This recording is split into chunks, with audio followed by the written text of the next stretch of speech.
आज के सेशन में बहुत विस्तार से आप सभी मेरे साथ यूपी पीसीएस एग्ज़ाम 2025 और 26 की तैयारी को लेकर के विभिन्न मुद्दों पर चर्चा करेंगे, विभिन्न मुद्दों पे बात करेंगे। ये सेशन में इस समय जो है आप सभी के साथ लेकर जुड़ रहा हूँ जब 2024 का भी प्रीलिम्स एग्ज़ाम नहीं हुआ। 2024 का प्रीलिम्स एग्ज़ाम 27 अक्टूबर को है।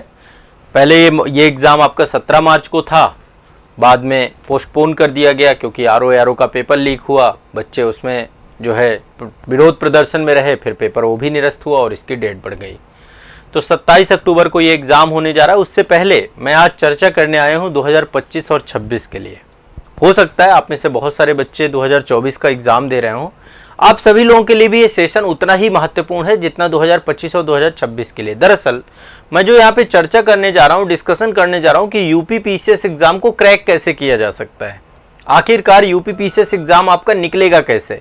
इस मुद्दे पर विस्तार से आप सभी से चर्चा करने जा रहा हूँ और मैं इस बिहाफ पे चर्चा करने जा रहा हूँ क्योंकि पिछले 10 साल से मैं यूपी पीसीएस के छात्रों के साथ बहुत मेहनत की है। मैंने बहुत सारे छात्र चयनित हुए हैं आपकी इस संस्था से यूपी पीसीएस में, जो कि आज एसडीएम के पद पर हैं, डिप्टी एसपी के पद पर हैं, जेलर के पद पर हैं, वो विभिन्न जितनी नायब तहसीलदार के पद पर हैं, उत्तर प्रदेश के विभिन्न जिलों में जो है तैनात हैं, पोस्टेड हैं।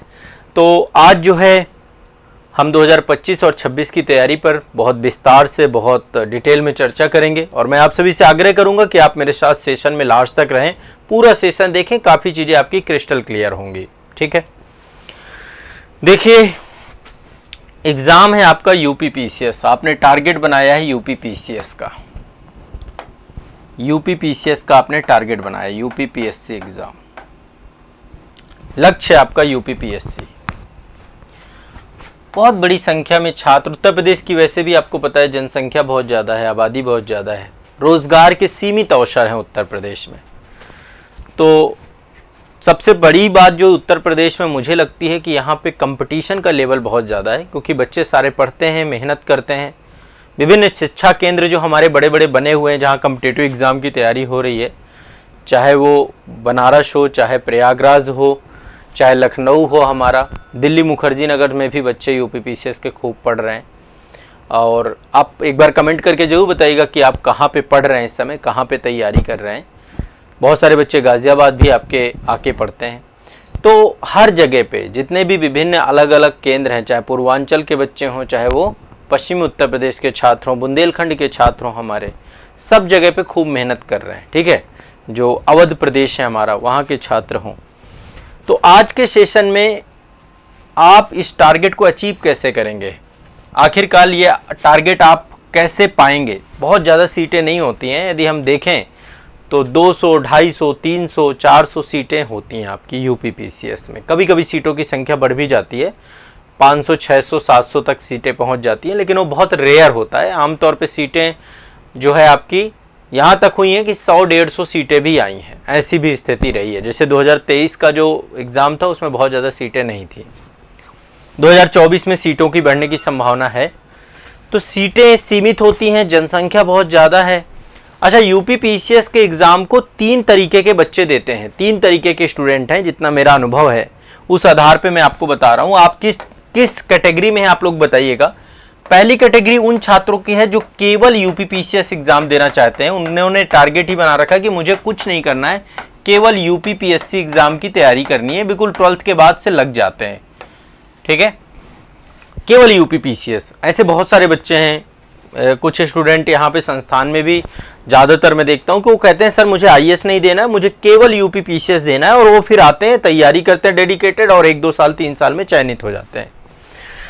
दूसरे टाइप के जो स्टूडेंट हैं वो यूपी पीसीएस के अलावा अन्य कई सारे और भी एग्जाम देते हैं, यूपी के ही एग्जाम, मतलब यूपी पीसीएस एग्जाम के अलावा यूपी पीएससी भी दे देंगे, साथ में आरओ का एक एग्जाम होता है, बड़ा एग्जाम है ये।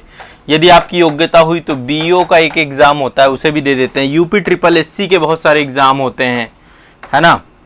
यूपी ट्रिपल एससी का जैसे लोअर पीसीएस काफ़ी टाइम से हुआ नहीं तो लोअर पीसीएस पहले पीसीएस के अंतर्गत होता था। लोअर पीसीएस की भर्ती शायद 2015 में आई थी, उसके बाद से फिर वो भी पहले पीसीएस ही लेता था, मतलब यूपीएससी ही लेता था, यूपी पीसीएस ही लेता था। अब तो UPSSC के अंतर्गत कर दिया गया, तब से भर्ती का पता नहीं है ये भर्ती कहाँ चली गई। अभी तक कोई भी अधियाचन, कोई भी नोटिफिकेशन नहीं आया। तो कुछ बच्चे बहुत सारे एग्जाम देते हैं, SSC भी दे देते हैं, वो है ना, मल्टीपल एग्जाम में उनका फोकस है। और तीसरी कैटेगरी, ध्यान से समझिएगा, मैं बहुत महत्वपूर्ण बात कर रहा हूं। तीसरी कैटेगरी उन बच्चों की है जो कि IAS का एग्जाम देते हैं। IAS के एग्जाम देने के साथ बैकअप प्लान के तौर पे UPPCS का एग्जाम वो रखते हैं, मतलब बैकअप प्लान होता है उनका UPPCS का एग्जाम। अब आप किस कैटेगरी में हैं आप एक बार बताइएगा। क्या आप मल्टीपल एग्जाम देते हैं? क्या आप केवल UPPCS एग्जाम की तैयारी कर रहे हैं? क्या आप IAS एग्जाम की तैयारी कर रहे हैं? उसके बाद आप यदि IAS एग्जाम में नहीं होता है, यानी आप देखिए, मैं ये कहना चाह रहा हूं कि क्राउड कहां से आता है। अच्छा, चौथी कैटेगरी भी आप देख सकते हैं, अदर स्टेट के बच्चे भी आ जाते हैं, अन्य राज्यों के बच्चे भी आ जाते हैं। MPPSC की तैयारी करने वाले, BPSC की तैयारी करने वाले, दिल्ली के रहने वाले छात्र जितने भी हैं, हरियाणा के छात्र भी आ जाते हैं, अन्य राज्यों के छात्र, ये एक चौथी कैटेगरी भी हम रख सकते हैं। मतलब 4 कैटेगरी यहां पर निकल के आ रही हैं। तो कुछ बच्चे ये कोर यूपी के बच्चे हैं जो केवल उत्तर प्रदेश में रह रहे हैं, उत्तर प्रदेश का डोमिसाइल है, उनका निवास यहां का है, और UPPCS एग्जाम दे रहे हैं हार्डली, ठीक है। दूसरी संख्या है UPSSC, ROARO, UPPSC के अन्य एग्जाम, इन सब पे फोकस होता है। यूपी के ही बच्चे होते हैं, यूपी पुलिस भी दे लेते हैं, लेखपाल का फॉर्म आया, लेखपाल कर दिया, पेट दे दिया, सब दे दिया। और कुछ होते हैं जो केवल हार्डकोर UPSC के साथ साथ IAS का एग्जाम करते हैं, UPSC का एग्जाम देते हैं, बट जब उन्हें लगता है कि UPSC के एग्जाम में थोड़ा डिले हो रहा है, जैसे इस बार 2023 के टॉपर्स को ही सुन लीजिए, सिद्धार्थ जी को, तो ओवरऑल वो भी पहले IAS की तैयारी कर रहे थे। मुझे याद है 2015 में सिद्धार्थ यादव जी का सिलेक्शन हुआ था, वो भी पहले IAS का एग्जाम दे रहे थे। तो एक अच्छी संख्या है, बाद में वो UPPCS में आते हैं और UPPCS में फिर अच्छी रैंक लेकर आते हैं और हो जाता है, ठीक है। देखिए दुर्गेश पटेल जी हमारे साथ इस सेशन में हैं, वो कह रहे हैं सर IAS और PCS दोनों देना है। अब देखिए समझिएगा, ये क्राउड है, मतलब ये यहां से सारे एस्पिरेंट्स आते हैं, यहां से काफी संख्या रहती है, यहां इन छात्रों की कैटेगरी है। IAS वाले बच्चे भी, जैसे अब आमतौर पे पिछले, अब इस बार तो थोड़ा तारतम्य खराब हो गया, नहीं तो आमतौर पे होता था IAS और PCS का एग्जाम आगे पीछे रहता था, प्री और मेंस दोनों के साथ ये कर दिया था पिछले कुछ समय से। तो बच्चे पहले IAS देते थे, फिर PCS देते थे, ठीक है, दोनों तरीके का जो है स्टूडेंट। तो कुछ IAS भी देते हैं, PCS भी देते हैं। जैसे मुझे याद है एक 2014 के टॉपर हैं हमारे निशान जी, बहुत 2014वीं रैंक आई, हिंदी माध्यम की सर्वोच्च रैंक में से एक है निशान जैन जी। बहुत उनकी एक निबंध की पुस्तक भी आती है गंगाराम पुरोहित जी के साथ। तो निशान जी भी पहले UPPCS का एग्जाम उन्होंने भी दिया था, ठीक है। मतलब IAS वाले आमतौर पे दे देते हैं स्टेट PCS, यदि बिहार के बच्चे हो तो BPSC दे लेते हैं, मध्य प्रदेश वाले MPPSC साथ में दे लेंगे, राजस्थान वाले RAS दे देते हैं, उत्तराखंड वाले UKPSC दे लेते हैं, वो अपने साथ एक बैकअप प्लान पे रखते हैं। यानी कि देखो मेरा जो कहने का मतलब है कि संख्या काफी है, आप देख पा रहे होंगे गोल एक है UPPCS एग्जाम, संख्या काफी है। और ये संख्या में आपको जो सीमित सीटें हैं उसमें अपनी वैकेंसी को क्या करना है, अपनी सीट को क्या करना है, अपनी सीट को सुरक्षित करना है। ये एक बहुत बड़ी बात है, अपनी सीट सुरक्षित करना एक बड़ा मुद्दा है। अब आपकी सीट सुरक्षित क्यों नहीं है और क्यों है, क्यों होगी, यही तैयारी करने की रणनीति है। आप क्यों असफल हो जाएंगे और क्यों आप सफल होंगे, यदि इन दोनों के डिफरेंस को आप समझ लें कि आपके असफलता के कौन कौन से कारक हैं और आप सफल कैसे हो जाएंगे, तो शायद आप तैयारी के मायने को जान गए, ठीक है। एक बार आप सभी से आग्रह करूंगा कि सेशन को एक बार लाइक जरूर कर दीजिएगा जितने बच्चे देख रहे हैं, और एक बार शेयर कर दीजिएगा अपने मित्रों के साथ, ये बहुत जरूरी है ताकि सारे बच्चे, ज्यादा से ज्यादा बच्चे, देखो ये पूरी तरीके से निःशुल्क सेशन है, ओपन सेशन है, इसलिए इसमें बड़ी संख्या में उत्तर प्रदेश के बच्चे जुड़े, ठीक है। तो आप सभी से आग्रह कि एक बार इसको साझा जरूर करिएगा। तो मेरा यहाँ पे आज जो काम है, मैं आप लोगों से डिटेल में डिस्कस करना चाहता हूं कि कैसे क्रैक करेंगे इस एग्जाम को, कैसे क्वालिफाई होगा, कैसे आप इस एग्जाम को निकालेंगे, ये चीज आपको समझना बहुत जरूरी है, ठीक है। एग्जाम का स्तर मैं बहुत उच्च स्तर का मानता हूं, मैं IAS लेवल का एग्जाम मानता हूं UPPCS का, बस थोड़ा सा अंतर है, थोड़ा सा वेरियर है, कुछ इस तरीके से मान सकते हैं। आईएएस का लेवल यदि यहां पर है तो यूपी पीसीएस का लेवल यहां पर है कई सारे मायनों में। बाकी के स्टेट पीसीएस की बात करें जैसे बीपीएससी का लेवल थोड़ा मैं यूपी पीसीएस से भी कम मानता हूं, क्योंकि वहां पर सिलेबस फैक्चुअल अभी निगेटिव मार्किंग आई है वहां पे। अच्छा, किन आधारों पे, जैसे आईएएस के लेवल की बात करें, यूपी पीसीएस के लेवल की बात करें, दोनों का सिलेबस लगभग बराबर है। लगभग 2023 से पहले तो ये कंडीशन थी कि ऑप्शनल भी दोनों में बराबर ही थे, सब कुछ सेम था, बस एक हिंदी का पेपर यूपी पीसीएस में अतिरिक्त होता है, वहां पे क्वालिफाइंग नेचर पे होता है आईएएस में। पर 2023 के बाद उत्तर प्रदेश में एक डिफरेंस हुआ कि यहां पर उत्तर प्रदेश राज्य विशेष पूछा जाएगा, ऑप्शनल हटा दिया गया और उत्तर प्रदेश राज्य विशेष का वेटेज कर दिया गया। मैंने बहुत डिटेल से पढ़ाया है, पेपर 5 और पेपर 6 दोनों जबरदस्त पढ़ाया है। आप लोग पेपर 5 पेपर 6 भी मेरे से पढ़ सकते हैं, ऐप में बैच अवेलेबल है। तो पेपर 5 और पेपर 6 जोड़ा गया और इसका सिलेबस किसी वैकल्पिक विषय के सिलेबस से कम नहीं है, इतना बड़ा सिलेबस है। उत्तर प्रदेश की बहुत एक कह सकते हैं सूक्ष्म से सूक्ष्म जानकारी आपके पास होनी चाहिए, बहुत गहराई से उत्तर प्रदेश को आपको समझना और पढ़ना है। तो 2024 में बड़ी भूमिका इसकी पेपर 5 पेपर 6 की है। 400 नंबर का मेंस में पेपर जोड़ दिया गया। प्री में भी क्वेश्चन आते हैं और मेंस के जीएस के पेपर में, चूंकि ये अलग पेपर होने के बावजूद भी 2023 में हमने देखा कि कुछ क्वेश्चन जीएस में अलग से उत्तर प्रदेश से पूछे गए, मतलब उत्तर प्रदेश की एक बड़ी भूमिका को ऐड कर दिया गया। आईएएस में क्या होता है, एक वैकल्पिक विषय होता है आपका, यहां पे आपके पास एक वैकल्पिक विषय और कुछ उसी स्तर का वैकल्पिक विषय आपको उत्तर प्रदेश में भी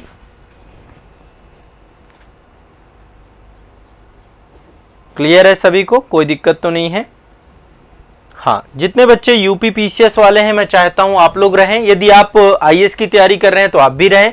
यदि कोई अन्य राज्य का स्टूडेंट है तो वो भी इस सेशन को देख सकता है, कोई ऐसी बात नहीं। यहाँ पे नॉलेज की बातें हैं, आप कुछ सीखोगे, 1 घंटे में बहुत कुछ सीख के जाओगे। आप अपने स्टेट पीसीएस में भी अप्लाई कर सकते हैं इस चीज को। आईएएस वालों के लिए मैंने कल एक अलग से सेशन लिया है, ठीक है, अलग ही वर्कशॉप सेशन है। बीपीएससी के लिए अलग ही वर्कशॉप सेशन है। आरओ के लिए मैं अलग से वर्कशॉप सेशन लूंगा, क्योंकि आरओ और यूपी पीसीएस के स्तर में अंतर है, ठीक है। तो ओवरऑल यदि देखें तो इसका स्तर अपने आप में अच्छा स्तर है, स्तर बहुत अच्छा मेंटेन कर रखा है। स्तर मतलब लेवल, एग्जाम का लेवल एक बड़ा लेवल है यूपी पीसीएस का, यूपी पीएससी यूपी पीसीएस जो भी आप कहें। अब ऐसे में कैसे आप इसे क्रैक करेंगे, कैसे आपका सिलेक्शन होगा? सबसे पहली बात है कि समय, लगभग आपको समय देना पड़ेगा इस एग्ज़ाम को। समय बहुत डेडिकेटेड तौर पे अच्छे से पढ़ते हुए, मेहनत करते हुए। बहुत सारे बच्चे क्या करते हैं कि पढ़ने के लिए स्टार्ट कर दिया, सबसे बोलना चालू कर दिया, मैं तो यूपी पीसीएस दे रहा हूँ, मैं तो यूपी पीसीएस दे रहा हूँ, लेकिन पढ़ाई के प्रति उतने सजग नहीं होते जितनी ज़रूरत होती है उनको। इसलिए पढ़ाई के लिए आपको कंप्लीट सजग होना पड़ेगा, कंप्लीट आपको कॉम्प्रिहेंसिव, आपको अलर्ट होकर के कम से कम 2 वर्ष का समय आपको देना होगा। अब ऐसा नहीं है फॉर्म आया भर दिया, निकल जाएगा तो ठीक है, नहीं निकल जाएगा तो कोई बात नहीं, प्रीलिम्स निकल जाए, प्रीलिम्स भर की तैयारी कर लेते हैं, मेंस ओवरऑल जब फाइनल लिस्ट में नाम आता है वही आपका सिलेक्शन है। तो प्री निकल रहा है, मेंस नहीं निकल रहा, 1 अटेम्प्ट हो गया, 2 अटेम्प्ट हो गया, यानी कुछ गड़बड़ चल रही है। आपने फॉर्म आया, फॉर्म, बहुत सारे लोग फॉर्म आते ही फॉर्म भर देंगे, तैयारी से कोई लेना देना नहीं है। तो इसलिए सबसे पहली चीज यही है कि आप पूरी कंप्लीट प्रिपरेशन करें, ठीक है।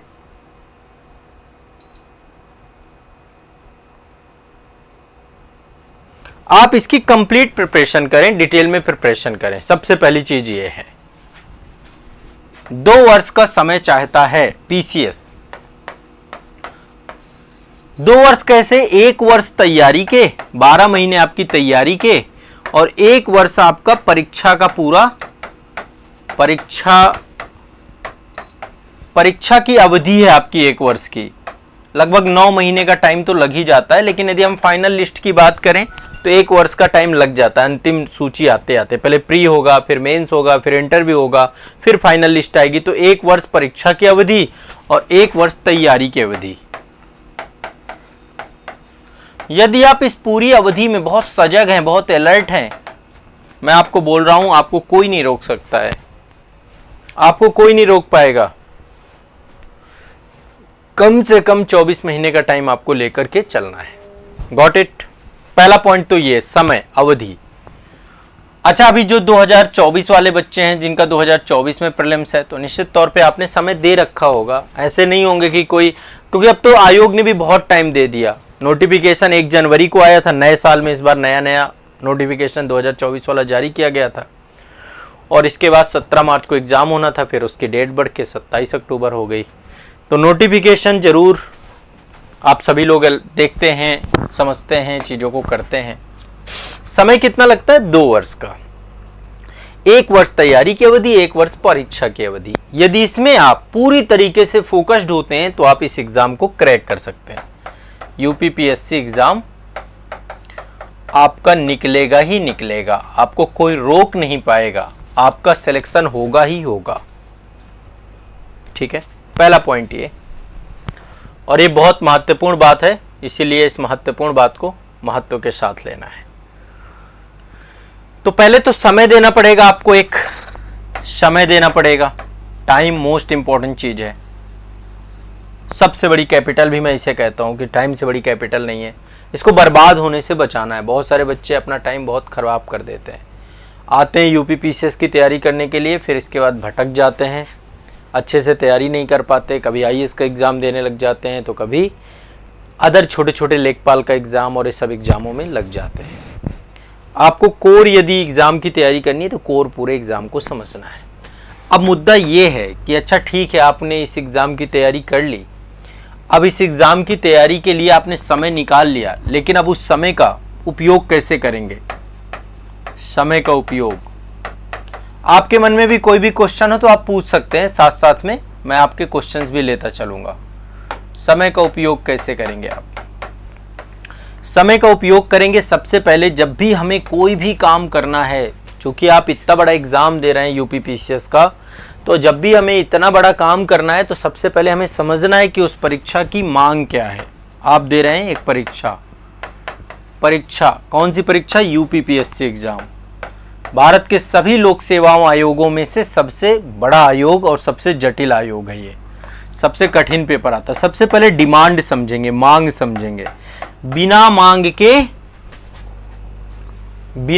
के आप, सुष्मिता जी, अभी जो भी आपको क्लासेस उपलब्ध होंगी मेरी यूपीपीसीएस की, वो सारी ऑनलाइन उपलब्ध होंगी। ऑनलाइन आज़ाद एकेडमी लर्निंग ऐप है, वहां पर आपको सारी क्लासेस मिल जाएंगी। अभी ऑनलाइन क्लासेस ही चल रही हैं, ठीक है। तो सबसे पहले यूपीपीसीएस के हमें मांग पे काम करना है, डिमांड पे काम करना है। जब आपको एक बार मांग समझ में आती है, अच्छा परीक्षा की मांग क्या है, डिमांड क्या है, सबसे पहली मांग है इसका एक सिलेबस है, आपको सिलेबस पूरा कंप्लीट करना है, यानी सिलेबस पूरा कंप्लीट होना चाहिए, आधा अधूरा नहीं। अच्छा मैं आपको एक बात बहुत मजे की बता दूं, आप 90% स्टूडेंट अपना सिलेबस कंप्लीट नहीं करते, बात सत्य है। 90% स्टूडेंट, उनका कुछ ना कुछ छूटा ही रहता है। अच्छा उन्हें पूछ लो पूरा सिलेबस क्या है, सिलेबस भी नहीं पता है, ठीक है। उन्हें सिलेबस भी, उन्हें पता है पेपर 5 पेपर 6 जुड़ गया है, लेकिन उनसे पूछ लो पेपर 5 में क्या है तो पता नहीं, पेपर 6 में क्या है तो पता नहीं। जब पता नहीं होगा तो करोगे कैसे, ठीक है। ऐसे ही ना तो पेपर 4 के बारे में, इथिक्स के बारे में सही जानकारी है कि इथिक्स में क्या क्या टॉपिक हैं, कैसे हैं, क्या है, कुछ भी नहीं पता, कुछ पता ही नहीं करना चाहते, जानना ही नहीं चाहते। जब नहीं जानना चाहोगे तो नहीं होगा आपका। हाँ कुछ बच्चे ऐसे भी हैं जो आईएएस के साथ यूपीपीसीएस की तैयारी को लेकर के भी तैयारी कर रहे हैं। आप भी ध्यान से सुनिए, मैं सब पे आऊंगा, हर एक तरीके के क्वेश्चंस का आंसर लूंगा, आप परेशान मत होइए, ठीक है। आईएएस के साथ यूपीपीसीएस एग्जाम की तैयारी कैसे हो सकती है? तो पहले सिलेबस का पूरा, सबसे पहला स्टेप है सिलेबस को समझना। सिलेबस है क्या हमारा, सिलेबस को समझना, और फिर इसके बाद सिलेबस को पूरा कंप्लीट करना। कंप्लीट करने का भी एक तरीका है, ठीक है। डिमांड, अच्छा डिमांड समझ कैसे आएगी? डिमांड हमें समझ में आएगी प्रीवियस ईयर क्वेश्चन पेपर से, पीवाईक्यू से।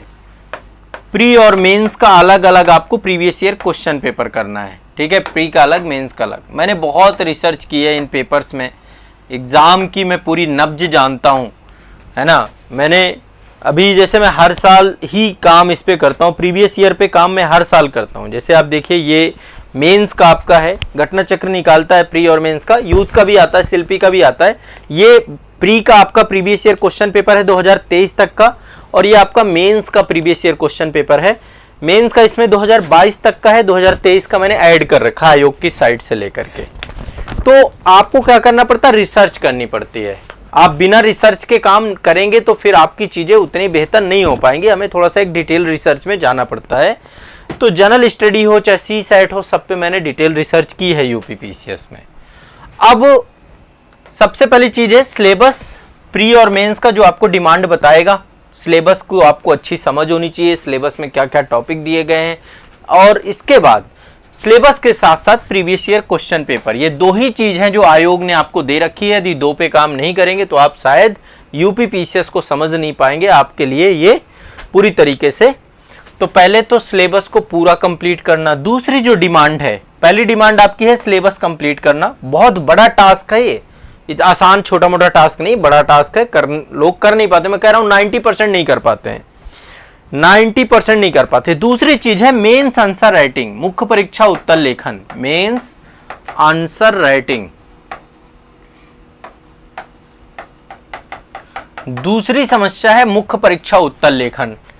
90% बच्चे उत्तर लेखन नहीं करते, नहीं लिखते, लिखने पे आलस्य कर जाते हैं, नहीं लिखते। वो कहते हैं बाद में लिखूंगा जब सिलेबस कंप्लीट हो जाएगा। मैं बता रहा हूं 90% तो सिलेबस ही कंप्लीट नहीं कर पाते, और 90% ये सोचते हैं कि जब सिलेबस कंप्लीट हो जाएगा तब मैं जाकर लिखना चालू करूंगा। उनका सिलेबस कभी कंप्लीट होता नहीं, क्योंकि वो कर नहीं पाते हैं। उनके पास डेडिकेशन की कमी है, रेगुलरिटी की कमी है, आए दिन डिमोटिवेट हुए पड़े रहते हैं और फिर चीजें हो नहीं पाती, फिर शॉर्टकट ढूंढते हैं। दरअसल शॉर्टकट है नहीं, इन सब एग्जाम का कोई शॉर्टकट नहीं है। आप सोचें कि यूपी पीसीएस का कोई शॉर्टकट है, आईएएस एग्जाम का कोई शॉर्टकट है, नहीं है। जो रास्ता मैं बता रहा हूं, बिना सिलेबस कंप्लीट किए बात नहीं बनेगी। आप ये प्रेडिक्ट करके नहीं जा सकते हैं कि किस तरीके का पेपर आ जाएगा, किस तरीके की चीजें आ जाएंगी। कभी आयोग है, आयोग अपने हिसाब से तय करेगा ना, आपसे पूछ के नहीं करेगा। तो आपका काम होना चाहिए पूरा सिलेबस कंप्लीट करना, वो उन्होंने बता रखा है। आपका काम होना चाहिए थोड़ा सा प्रीवियस ईयर क्वेश्चन पेपर देख के जाना। और मेन है mains answer writing. Mains answer writing में 3 चीजें चाहता है। पहला भाषागत शुद्धता, भाषागत शुद्धता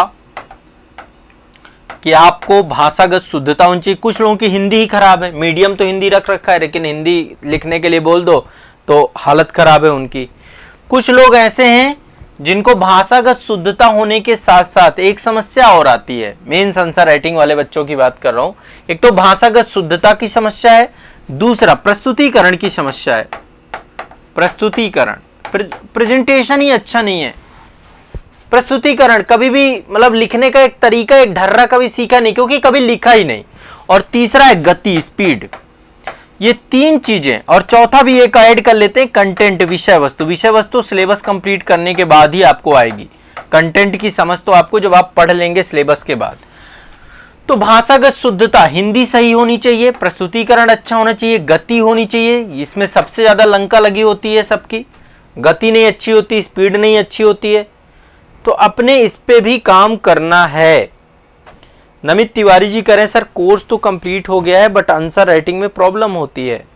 आंसर राइटिंग मैंने कितनी करवाई है, मैंने मेरे जितना यूट्यूब में किसी ने उत्तर लेखन नहीं करवाया होगा। आंसर राइटिंग का भी बैच भी चल रहा है आपका। यदि आपने कभी मेरे साथ जुड़े ही नहीं, यदि आप नहीं जुड़ोगे तो फिर क्या करूंगा, मैं तो क्लास ही ले सकता हूं, है ना। मेंस आंसर राइटिंग का भी डेडिकेटेड बैच भी चला रहा हूं, मात्र 199 रुपए का बैच है, जिसमें मैं बहुत अच्छे से उत्तर लेखन करवा रहा हूं, आप लोगों को समझा रहा हूं कि उत्तर लेखन की क्या चीजें होनी चाहिए। 10-15 लेक्चर में आपको समझाऊंगा, बाकी फिर आपको अभ्यास करना है, फिर आपको लिखना है। तो यदि आपको लग रहा है कि आपको एक बार आंसर राइटिंग के बेसिक समझने थे, तो बेसिक एक बार समझ लो, और इसके बाद फिर लिखते रहो, लिखते रहो, लिखते रहो। एक ही मंत्र है उत्तर लेखन को बेस्ट करने का, लिखना। लिखना, जितना लिखोगे, जितना लिखोगे, जितना लिखोगे, उतना एक्सपीरियंस आएगा, उतना ग्रूम आएगा, उतने चेहरे की चमक बढ़ेगी, उतना मन में कॉन्फिडेंस आएगा, उतना संतोष मिलेगा। इसलिए आपको क्या करना है, लिखना है। जितना लिख सकते हो, मन को एकाग्र चित्त करके लिखना सीखो। 40 मिनट पर डे लिखो, 4 क्वेश्चन पर डे लिखो, फिर आप देखो कि आप में क्या चीजें बेहतर होती हैं। तो आंसर राइटिंग आपको करनी चाहिए, मतलब मेरी सजेशन ये है। आप 1 घंटे भी समय बढ़ा सकते हैं, 6 क्वेश्चन भी लिख सकते हैं, पर लिखो तो सही। भाषागत शुद्धता, प्रस्तुतिकरण, गति, विषय वस्तु, ये 4 चीजें। पहली डिमांड क्या है? सिलेबस। दूसरा डिमांड क्या है? मुख्य परीक्षा उत्तर लेखन अच्छा होना चाहिए। तीसरी आपकी जो स्किल आपका आयोग मांगता है आपसे कि तीसरी स्किल आपके अंदर क्या होनी चाहिए? आप तथ्य परख होने चाहिए। तथ्य परख, ऑब्जेक्टिविटी होनी चाहिए आप में। कोई भी चीज आप बोल रहे हैं, कोई भी चीज आप, तभी आप देखते हैं प्रीलिम्स फैक्चुअल आता है, तथ्यात्मक आता है। आप में फैक्चुअल फॉल्ट नहीं होनी चाहिए, फैक्चुअल।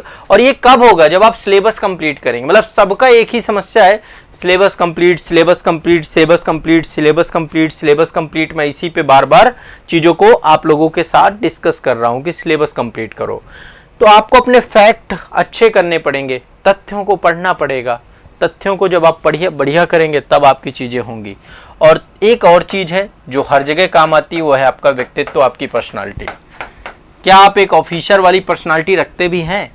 क्या आप बहुत पॉजिटिव व्यक्ति हैं? आप में एक सकारात्मकता है? क्या आप एक प्रॉब्लम के साथ खड़े रहते हैं या उसके सॉल्यूशन के साथ? पहले तो एक शानदार व्यक्तित्व बनिए, थोड़ा मुस्कुराता हुआ चेहरा, मुस्कुराने की आदत डालिए, है ना। दूसरों की बुराइयां मत करिए। बहुत सारे लोग दूसरों की बुराइयां करते हैं, लोगों की प्रशंसा करिए। लोग प्रशंसा के भूखे हैं, उनकी अच्छी सही प्रशंसा करिए। कुछ ना कुछ बड़ाई खूबियां सब में होती हैं, है ना। लोगों को प्रशंसा चाहिए। एक अधिकारी को क्या होना चाहिए? बहुत ही विनम्र होना चाहिए, बहुत ही शालीन होना चाहिए, बहुत ही हम्बल होना चाहिए। उसमें लीडरशिप क्वालिटी होनी चाहिए, उसमें ईमानदारी होनी चाहिए, उसमें जो है नैतिकता होनी चाहिए, जवाबदेहिता होनी चाहिए, उसमें एक लीडरशिप क्वालिटी होनी चाहिए, कलेक्टिव रिस्पॉन्सिबिलिटी होनी चाहिए। बहुत सारे तत्व हैं, इसीलिए एथिक्स वगैरह सारी चीजें डाली गई हैं। तो सिलेबस पूरा करना ये एक बड़ा टास्क है। मेंस आंसर राइटिंग अपना डेवलप करना बड़ा टास्क है। तथ्यों को याद करना एक बड़ा टास्क है। और एक अच्छा व्यक्तित्व का मालिक बनना भी एक बड़ा टास्क है। कुछ लोग सब कुछ होते हुए भी एक अच्छे व्यक्तित्व के मालिक नहीं बन पाते हैं। पता नहीं, मुझे नहीं पता है कि इतनी कंजूसी लोग क्यों करते हैं, पर सब कुछ होते हुए एक अच्छे व्यक्तित्व के मालिक नहीं बन पाते। मन में दुविधाएं बनी रहती हैं, मन में लगता है कि चिड़चिड़े बने रहेंगे, किसी से जो है अच्छे से बात नहीं करेंगे, है ना। थोड़ा सा अच्छा व्यक्तित्व बनिए, चिड़चिड़ापन खत्म करिए अपने जीवन का। ठीक है, अब यहाँ पे आगे बढ़ते हैं। यहाँ पे 3-4 मुद्दों पे बात हुई हमारी। सबसे पहली बात हुई कि डिमांड क्या है। अब डिमांड जैसे ही आएगी फिर इसके बाद पूर्ति करेंगे आप उसकी। डिमांड एंड सप्लाई का नियम यही है, आप उसकी पूर्ति करिए। सिलेबस आपको एक बार देखना चाहिए। सिलेबस आपको आज़ाद एकेडमी लर्निंग ऐप पे भी मिल जाएगा। सिलेबस का हमने एक सेक्शन दे रखा है, वहाँ पे सारे सिलेबस आपके लगे हुए हैं। आप यूपी पीसीएस का सिलेबस एक बार डाउनलोड करिए, वहाँ से एक बार सिलेबस देखिए आप। यूपी पीसीएस में जीएस पेपर 1 का प्री का सिलेबस क्या है, मेंस का सिलेबस क्या है, इंटरव्यू का सिलेबस क्या है। इंटरव्यू का भी सिलेबस होता है। शायद आप में से बहुत कम लोगों ने इंटरव्यू के सिलेबस को देखा हो। आयोग की एक डिमांड है आप लोगों से। तो प्री, मेंस, पेपर 5, पेपर 6 जो जुड़ा है, जीएस के पेपर 1 से लेके 4 तक का इथिक्स का सिलेबस, सबका सिलेबस देखो। और सिलेबस देखने के बाद प्रीवियस ईयर क्वेश्चन पेपर देखो। प्रीवियस ईयर क्वेश्चन पेपर देखने के बाद फिर आप पढ़ो। या तो सेल्फ स्टडी करो, लेकिन यदि आपको लगता है कि भाई मैं कोचिंग मुझे लेना जरूरी है तो कोचिंग ले लो। कोचिंग की कोई भी कमी है नहीं, बहुत सारी कोचिंग्स है। संस्थान के द्वारा भी आपको बहुत शानदार और बहुत कम कीमतों पे बहुत अच्छा गुणवत्तापूर्ण कंटेंट प्रोवाइड कराया जाता है ऐप के अंदर। तो आप सभी लोग ऑनलाइन कोचिंग ज्वाइन कर लो। वहाँ पे कोर्स, सिलेबस सब कुछ कंप्लीट हो जाता है। एक टीचर के साथ आप जुड़ जाते हैं। तो आमतौर पे क्या होता है कि आप में बोधरेशन आने लगती है, आप थकने लग जाते हो। देखो, एग्जाम की तैयारी थकान भरी है, उबाऊ है। कई बार उबने लग जाओगे, कई बार डिमोटिवेट हो जाओगे, कई बार आप में थकान आ जाएगी, कई बार मन में लगेगा कि होगा नहीं होगा, बेचैनी से भर जाओगे। सब कुछ होते हुए भी आपके आसपास सब कुछ हो रहा होगा। हर चीज आपको देखनी है, हर चीज फेस करनी है। हर चीज को फेस करने के बाद, हर चीज को देखने के बाद आपको सिर्फ एक ही चीज अपने दिमाग में बैठा के चलनी है कि आपको लक्ष्य में पहुंचे बिना रुकना नहीं है। चरैवेति चरैवेति चरैवेति, चलते रहिए, चलते रहिए, चलते रहिए। और 2 साल का वो समय जो ग्रेसफुल है, जिसपे आपको हर चीज छोड़ करके केवल एक चीज को दिमाग में बैठाना है, UP PCS, UP PCS, UP PCS, UP PCS. तो आप धीरे धीरे अपने सिलेबस को कंप्लीट करेंगे। अब सिलेबस काफी बड़ा है, सिलेबस काफी वास्ट है। जब आप सिलेबस को देखेंगे, प्रीवियस ईयर क्वेश्चन पेपर को देखेंगे, तो सिलेबस के हाईलाइटेड एरिया आपको मिलेंगे। जैसे मेरे पास एक बहुत लंबी रिसर्च है, हर एक पेपर पे मैं आपको बता सकता हूं कि कहां से किस टाइप के क्वेश्चंस पूछे जा सकते हैं। ठीक है, क्लास में जब मैं पढ़ाता हूं तो इस बात को मैं मेंशन भी करता हूं कि अच्छा आपको इसको ज्यादा अच्छे से तैयार करना है, इससे क्वेश्चन बन सकता है, इससे क्वेश्चन आ सकता है। आप भी यदि एक बार प्रीवियस ईयर क्वेश्चन पेपर पे इन डेप्थ चीजों को देख लेंगे तो आप भी शायद मेरे ख्याल से चीजों को गलत ना करें। ठीक है, तो इसलिए मैं आप सभी से आग्रह करता हूं कि आप सभी छात्र जितने भी हैं पहले मांग को समझिए, डिमांड को समझिए और इसके बाद उसकी पूर्ति करिए। सिलेबस कंप्लीट करना है तो सिलेबस कंप्लीट करिए, कोचिंग के माध्यम से करना है तो कोचिंग के माध्यम से, सेल्फ स्टडी से करना है तो सेल्फ स्टडी से, दोनों विकल्प हैं। कोचिंग का एक सीमित महत्व रोल है, कोचिंग का बहुत बड़ा रोल नहीं है। कोचिंग आपको सिलेक्शन नहीं कराएगी, सिलेक्शन आप स्वयं कराएंगे अपना। कोचिंग आपका कभी भी सिलेक्शन नहीं कराती, कोई भी कोचिंग ये नहीं बोल सकती। अभी आपने देखा होगा एक कोचिंग है साउथ की, बहुत बड़ी कोचिंग है, इससे पहले 20 कोचिंग नॉर्थ इंडिया की कोचिंग थी, कुछ साउथ की कोचिंग थी, 20 कोचिंगों को उपभोक्ता मंत्रालय के द्वारा नोटिस दिया गया था और अभी फिर नोटिस दिया गया है, एक कोचिंग के ऊपर 5 लाख का जुर्माना लगाया गया है। फेक रिजल्ट दिखाते हैं, फेक सब चीजें फेक हैं। आपको कोई फर्क नहीं पड़ना चाहिए कौन सा टॉपर हुआ क्या नहीं हुआ, वो एक अलग चीज है। टॉपर की अपनी स्ट्रेटजी होगी, आपकी अपनी स्ट्रेटजी, अपनी स्ट्रेटजी के हिसाब से सिर्फ आपको एक रूल बनाना है जीवन में, पढ़ने का ही तो नियम बनाना है और डेली पढ़ना, रेगुलर पढ़ना, खत्म बात। यही चीज चाहिए। और जब आप पढ़ोगे तो आपकी स्ट्रेटजी खुद बन के आएगी। आप एक बार प्रीवियस ईयर क्वेश्चन पेपर और सिलेबस देखो तो सही, तो स्ट्रेटजी निकलेगी कैसे नहीं। मैं भी अभी आपके पास आया हूं, वर्कशॉप सेशन ले रहा हूं, मैं आपको हमेशा एक चीज के लिए आगाह करता हूं कि आप सभी मेरी बातों को सुनिए और अपने विवेक के तराजू पे तौलिए। मैं पूरी कोशिश यही करता हूं कि आपके साथ अलाइन कर सकूं, आपको मैं ये समझा पाने में सफल हो सकूं कि एक्चुअल में तैयारी का जो मेरा एक रिसर्च है, उसी रिसर्च के आधार पे आपका सिलेक्शन होगा और ये आपको समझ में आ जाएगा जब आप मेरे सेशंस को पूरा अटेंड करेंगे। तो देखिए, सबसे पहली चीज क्या है, आप अपनी पूर्ति करना चालू करिए। पूर्ति करने के लिए एक ऑप्शन कोचिंग का है, ज्यादा बड़ा ऑप्शन है आपका सेल्फ स्टडी। सेल्फ स्टडी चाहे कोचिंग करो तो भी करनी पड़ेगी। कोचिंग कोई भी रस पिलाएगी नहीं, आपको कोई भी रस नहीं पिलाएगी कि कोई आपको रस पिला दे रही है। ठीक है, आप ही को मेहनत करनी है, आप ही को परिश्रम करना है, आप ही को सारी चीजें करनी है। तो आपको पहले तो अपने ऊपर भरोसा आपके अंदर होना चाहिए, खुद पे भरोसा रखना चाहिए। सेल्फ स्टडी आपको इसीलिए करना है, खुद पे भरोसा रखिए, कर पाएंगे सेल्फ स्टडी आप, कोचिंग करने के साथ भी, कोचिंग करने के बिना भी।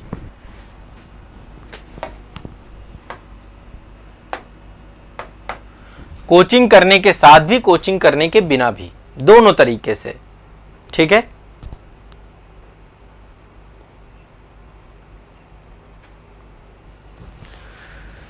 अब आगे चलते हैं।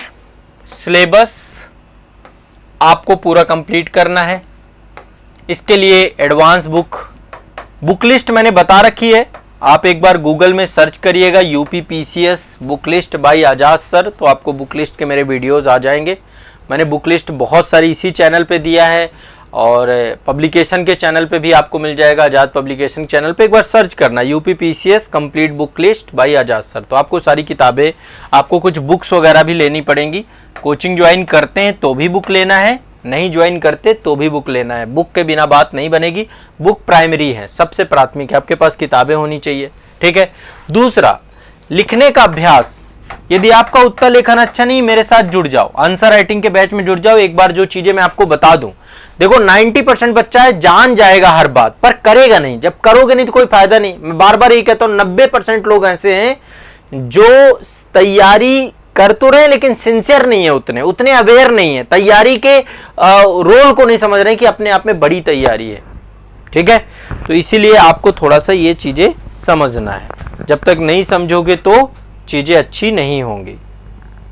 क्लियर है, स्पष्ट है सभी को? सभी को क्लियर है?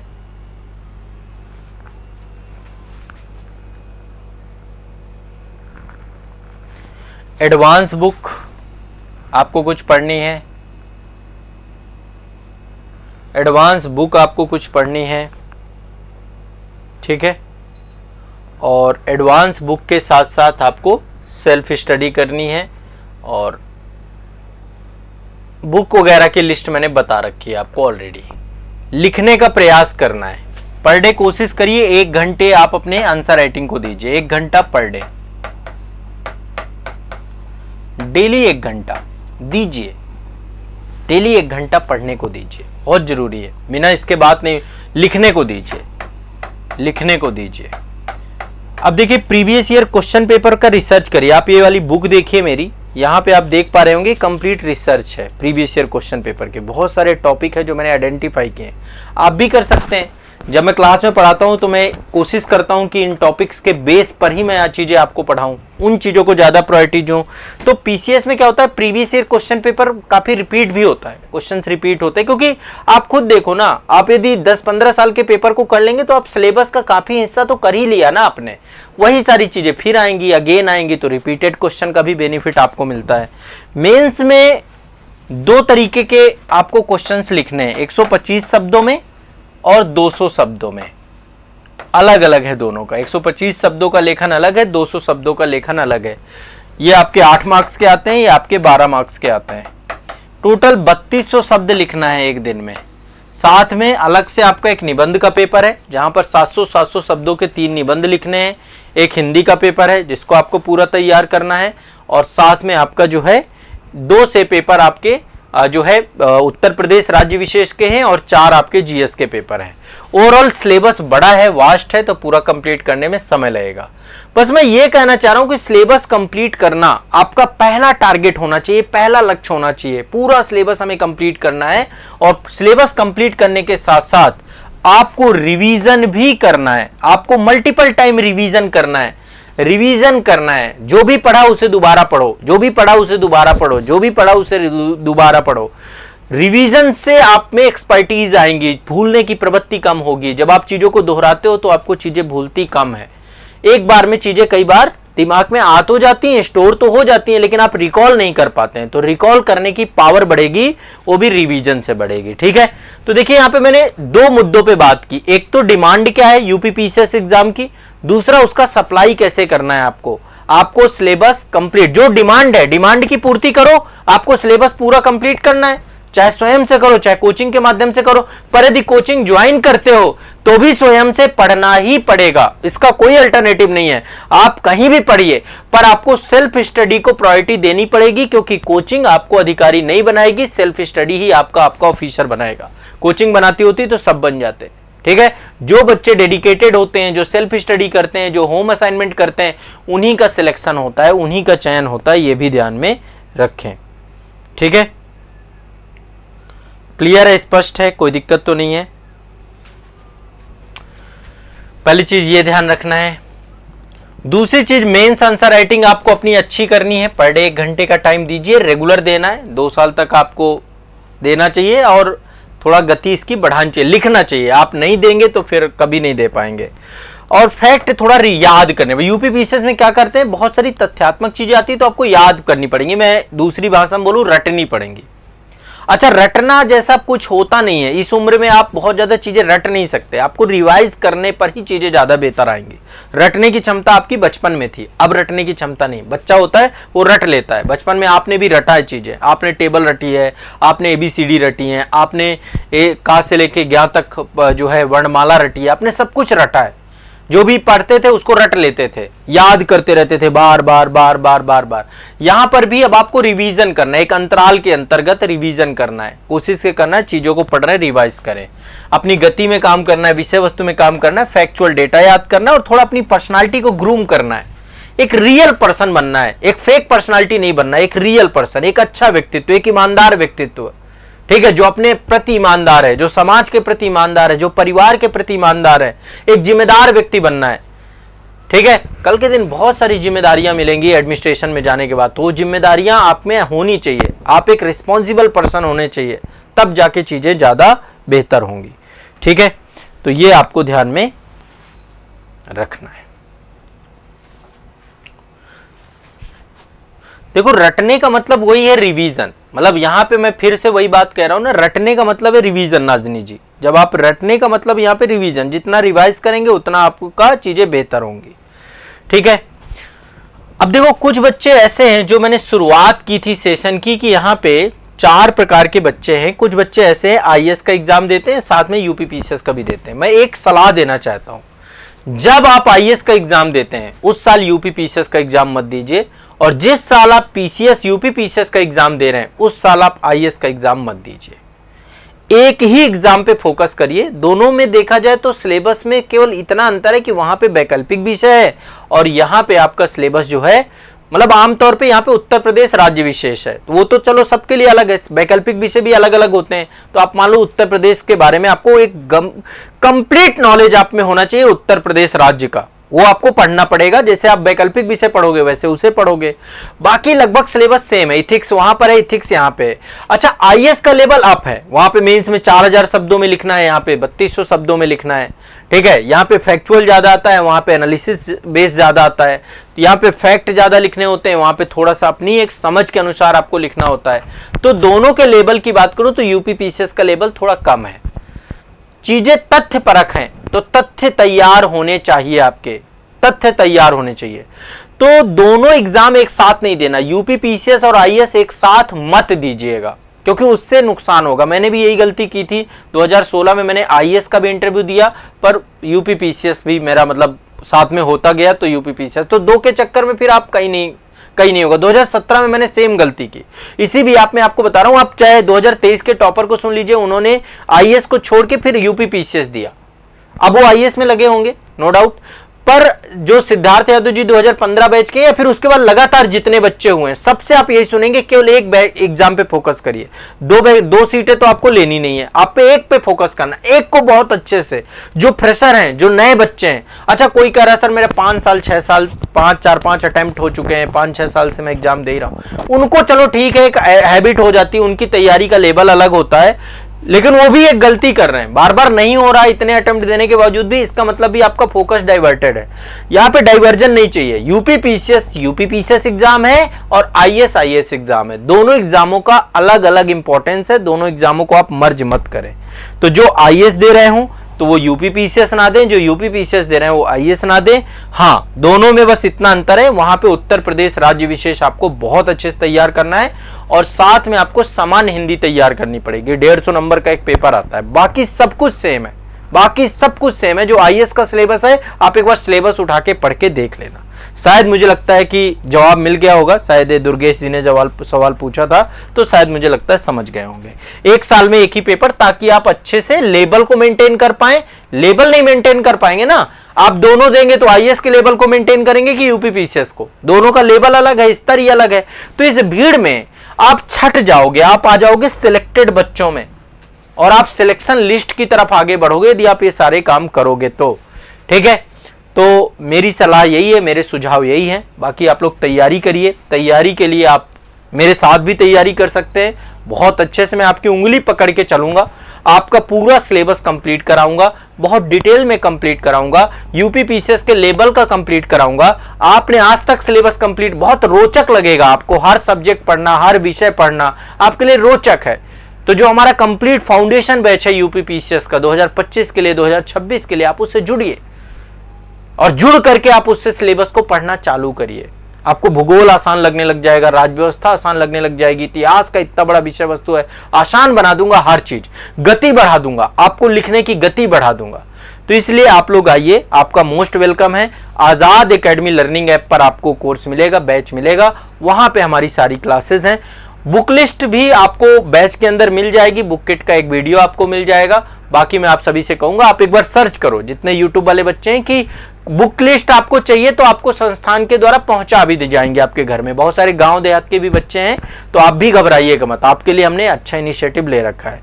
तो कहीं जाने की जरूरत नहीं है, आपको आराम से इत्मीनान से मेरे साथ पढ़ना है। सुबह करंट अफेयर्स की क्लास से लेकर के शाम तक आप खूब मस्ती के साथ पढ़ेंगे मेरे साथ। करंट अफेयर्स के लिए मैं हूं, बस कोई और जरूरत नहीं है। ज्यादा से ज्यादा पढ़ना चाहते हैं, देखो एक मासिक पत्रिका आपकी आती है घटना चक्र की, ये मंथली मैगजीन है, हर 2 महीने में एक आती है, द्विमासिक है आपकी ये, ठीक है। तो हर 2 महीने में एक आती है आपकी ये, तो आप इसको एक मंथली मैगजीन टारगेट कर सकते हैं, या फिर क्रॉनिकल की मैगजीन पढ़ लें, कोई एक पढ़ लीजिए, घटना चक्र पढ़ लीजिए या क्रॉनिकल पढ़ लीजिए। इसमें मतलब आलेख वगैरह भी आते हैं और साथ में कोई भी चीज फैक्चुअल के साथ पूरा कंटेंट आपका रहता है। तो मंथली मैगजीन आपको पढ़ना है। बाकी करंट अफेयर्स की क्लास मैं करवाता हूं, वो भी आपको करना है। जीएस सारा कुछ क्लास में मैं पढ़ाऊंगा ही, कुछ छोड़ के नहीं चलूंगा। तो आप सभी लोग जुड़ सकते हैं। नए बैच आपके प्रारंभ है। आपको कोई भी समस्या आती है तो आपको संस्थान को कांटेक्ट करना है। आपके पास कांटेक्ट नंबर मैं दे रहा हूं, ये कांटेक्ट नंबर है 9115269789। इस पे कभी भी कॉल कर सकते हैं आप।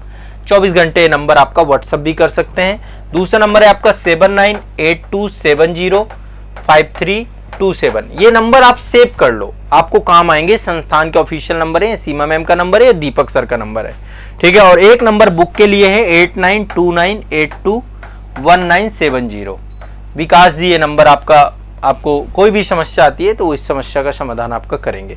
8929821970। इन नंबरों पे आप ऑनलाइन बैच से जुड़ी हुई जो कोई भी जानकारी चाहते हैं तो आप ले सकते हैं, आपको यहाँ पे मिलेगी।